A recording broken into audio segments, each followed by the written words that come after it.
हमसे गलती हो गया, इसके ऊपर हमने हाथ उठाया है, इसके लिए हम माफ़ी चाहते हैं। ನಾವು ಪ್ರೆಸ್ ಅವ್ರ ಮೇಲೆ ಅಟ್ಯಾಕ್ ಮಾಡಿದ್ದೀವಿ, ಅದು ನಮ್ಮ ದೊಡ್ಡ ತಪ್ಪು.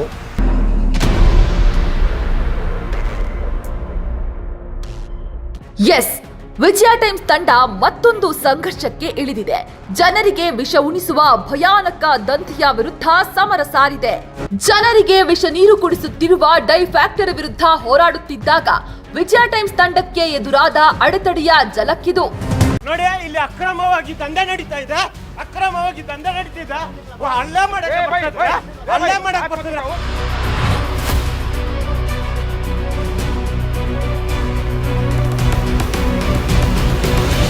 ಏನ್ ಬಂದಿದ ತಕ್ಷಣ ಮೈ ಮುಟ್ತಾರ, ನಾವು ಕಾನೂನು ಮೀರಿ ಹೋಗಲ್ಲ ಅಂತೇಳಿ ನಾವು ಮೈ ಮುಟ್ತಾ ಇಲ್ಲ. ನಾವು ಮೈ ಮುಟ್ಟಿದ್ರೆ ಬೇಡ.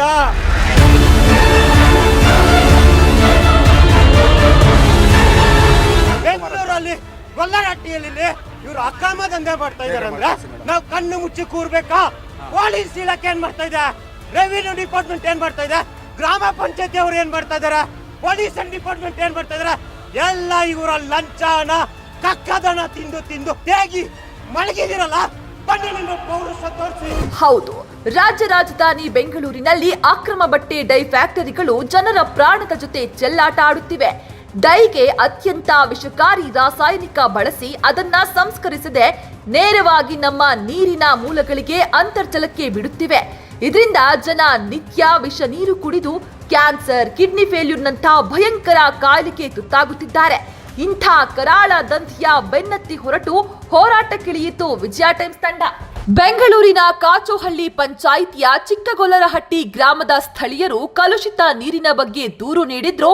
ಕ್ಯಾರೆಯಂತಿಲ್ಲ ಇಲ್ಲಿನ ಪಂಚಾಯಿತಿ ಸದಸ್ಯರು ಮತ್ತು ಅಧಿಕಾರಿಗಳು. ರಾಜ್ಯದಲ್ಲಿ ಇದು ಬ್ಯಾನ್ ಆಗಿದೆ, ಕಲರ್ ಹಾಕಿ ಬಟ್ಟೆಗೆ ಕಲರ್ ಹಾಕುವಂಥದ್ದು ಬ್ಯಾನ್ ಆಗಿದೆ.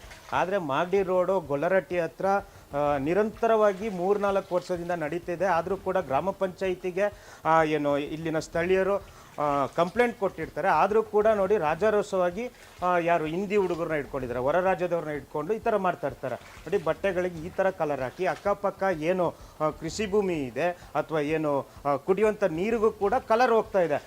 ಸಾಕಷ್ಟು ಬಾರಿ ಸ್ಥಳೀಯರು ಮನವಿ ಮಾಡ್ಕೊಂಡಿದ್ದಾರೆ. ಗ್ರಾಮ ಪಂಚಾಯತಿಗಾಗಲಿ ಪೊಲ್ಯೂಷನ್ ಡಿಪಾರ್ಟ್ಮೆಂಟ್ಗಾಗಲಿ ಎಲ್ಲರಿಗೂ ಕೂಡ ಮನವಿ ಮಾಡಿದ್ರು ಕೂಡ ಇಲ್ಲಿ ರಾಜಾರೋಷವಾಗಿ ಕಲರ್ ಹಾಕ್ಕೊಂಡು ಇವ್ರ ಬಿಸ್ನೆಸ್ನ ನಡೆಸ್ತಾ ಇದ್ದಾರೆ. ಇದರ ಓನರು ಹೊರ ರಾಜ್ಯದವರು. ನೋಡಿ, ಕರ್ನಾಟಕಕ್ಕೆ ಬಂದು ಹಿಂದಿ ಹುಡುಗರನ್ನ ಅಂದರೆ ಹೊರ ರಾಜ್ಯದವ್ರನ್ನ ಇಟ್ಕೊಂಡು ಈ ಥರ ಒಂದು ಬಿಸ್ನೆಸ್ ಮಾಡ್ತಾ ಇದ್ದಾರೆ. ಇದು ಯಾರಿಗೂ ಗೊತ್ತಾಗಲ್ಲ. ಒಂದು ಏನು ಮಾಗಡಿ ರೋಡಿಂದ 1.5 ಕಿಲೋಮೀಟರ್ ದೂರದಲ್ಲಿರುತ್ತೆ. ಈ ಥರ ಒಂದು ಕಾಂಪೌಂಡ್ ಹಾಕಿ ಈ ಕಾಂಪೌಂಡ್ ಒಳಗಡೆ ಯಾರೂ ಬರಬಾರ್ದು, ಬರುವರು ಕೂಡ ಅಲ್ಲೇ ದೌರ್ಜನ್ಯ ಮಾಡಿ ಕಳಿಸುವಂಥದ್ದು.